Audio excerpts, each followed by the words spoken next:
বয়স 55 বছৰ শৈশৱত জ্যোতি বিষ্ণুৰ গান শুনিছিলোঁ যৌৱনত ভূপেন হাজৰিকাৰ কণ্ঠস্বৰে আমাক আলোড়িত কৰি ৰাখিছিল আৰু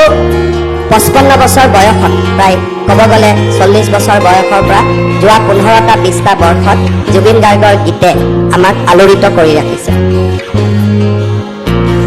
মই বিশ্বাস কৰোঁ জ্যোতি বিষ্ণু যেনেকৈ অসমৰ জাতীয় জীৱনৰ সম্পদ ভূপেন হাজৰিকা যেনেকৈ আমাৰ জাতীয় জীৱনৰ সম্পদ জুবিন গাৰ্গ আমাৰ জাতীয় জীৱনৰ সম্পদ আজিৰ প্ৰজন্ম বা আজিৰ সময়ত জুবিন হৈছে অসমৰ অসমীয়া জাতিৰ শ্ৰেষ্ঠতম সম্পদ জুবিন গাৰ্গৰ লগত পাৰ্থক্যই থাকে জুবিন গাৰ্গৰ লগত কেতিয়াবা কথা বতৰাত আমাৰ মিল নাথাকে আদৰ্শৰ মাজতো পাৰ্থক্য থাকে কিন্তু তাৰ মাজতো দ্বিধাহীনভাৱে মই স্বীকাৰ কৰিম যে আজিৰ প্ৰজন্মৰ বাবে জুবিন গাৰ্গ এক সৰ্বশ্ৰেষ্ঠ উপহাৰ আৰু জুবিনে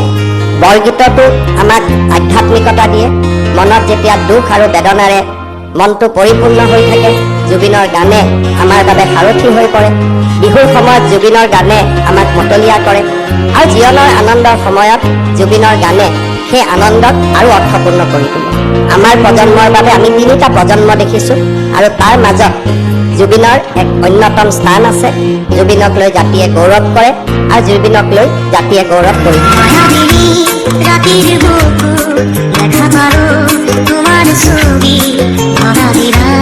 গোপনে